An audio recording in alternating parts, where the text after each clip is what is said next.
Just so proud of our kids. They stayed level-headed, which they always do. Just so competitive, so fiery, and the moment just never gets too big for those guys. And Braden Wessel at the moment, there's going to be a lot of what people talk about. Down by 4, late in the game, got to have a play, and Braden does it.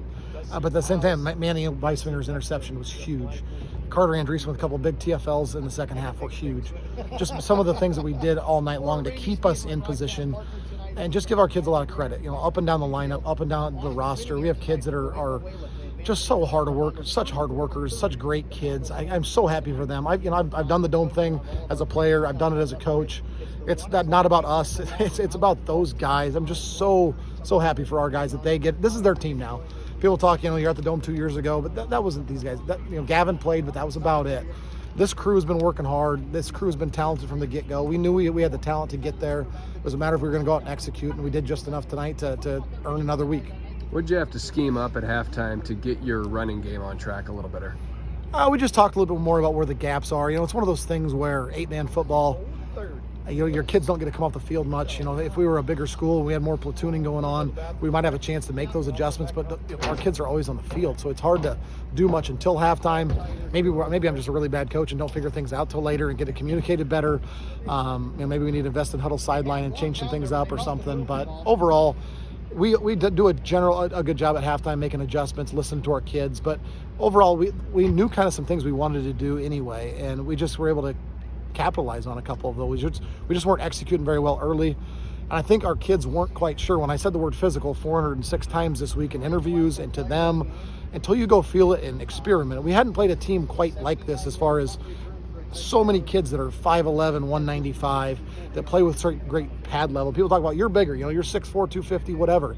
Yeah, we are, but now their leverage was a big part of that tonight. So our kids had to figure it out a little bit, kind of do some adjusting.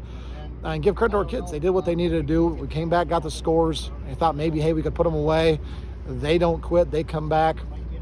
Just a great high school football game. And it's too bad somebody had to lose tonight because those kids from Waco played their tails off. Did they throw some things at you offensively that maybe they hadn't done a lot this year? Not really. We knew they'd run counter tray and lead, and they'd run heavy sets, and they'd run that fullback dive and fullback trap. When the quarterback got hurt early, it kind of changed a little bit of what they were going to do. They had to run more of the Wildcat set with 22 at quarterback. But we saw plenty of that on film too. So they didn't change a whole lot up on us.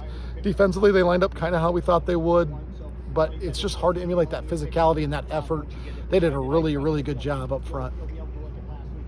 Big second half adjustment with your two outside pressures.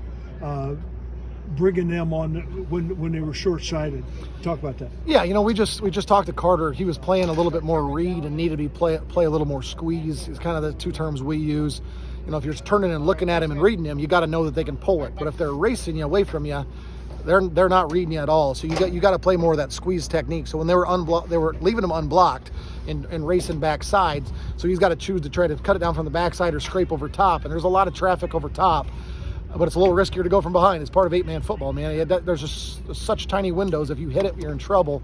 So we had to get after it a little bit. Carter did a really good job of knowing when to do which. When they're opening up and looking at them, you got to settle your feet a little bit. And when they're getting away from you got to squeeze it down hard. And I thought the big guys up front did a good job turning it back in, Joey and Cooper and Garrett, to allow our linebackers to come make plays.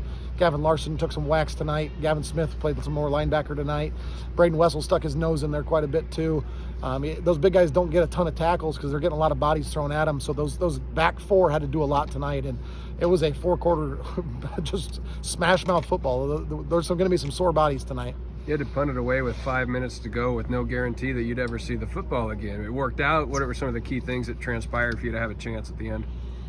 It was one of those deals where we didn't want to, we could have gone for it on 4th and 5 deep in their territory, but if you don't get it at that point, man, you're really looking down the barrel. So we did a nice job of trusting our defense. Our kids did a really good job of staying the course, getting a stop, getting a TFL or near TFL there to get them behind the sticks, which they weren't much all night.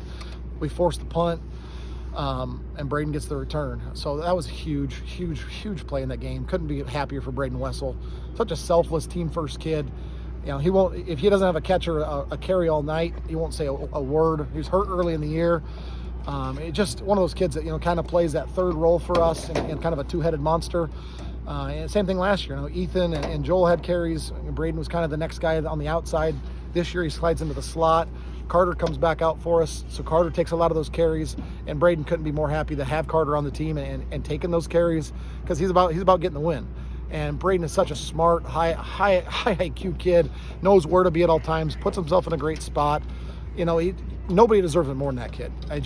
To be bluntly honest, he's a kid that doesn't miss the weight room. He's a kid that doesn't miss class. He's a kid that doesn't put himself first over the team. He doesn't do anything selfish. He's just an awesome kid, and he's been that way as long as I've known him, since he was 10 years old in my 4th grade class. He's one of those kids that everybody enjoys, everybody likes to be around. Great friend, great teammate. So for to finally flip it and have the spotlight on him, man, I'm excited for him to have that moment. He'll have that moment for the rest of his life, and he deserves that. This is a team that, last year had the eventual state champions in this round on the ropes, came up short.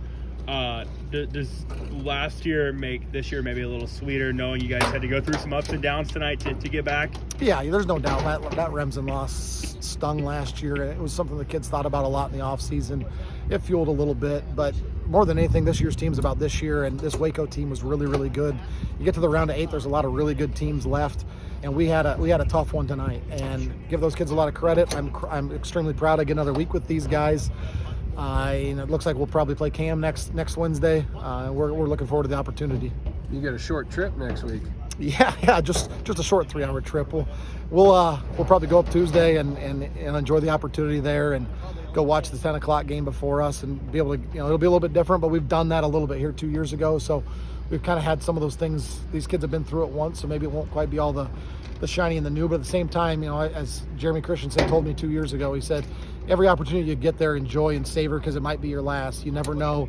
I said something to him about, well, you guys are always up there. He goes, yeah, but this might have been our last one. You don't know if you're ever going to get another one.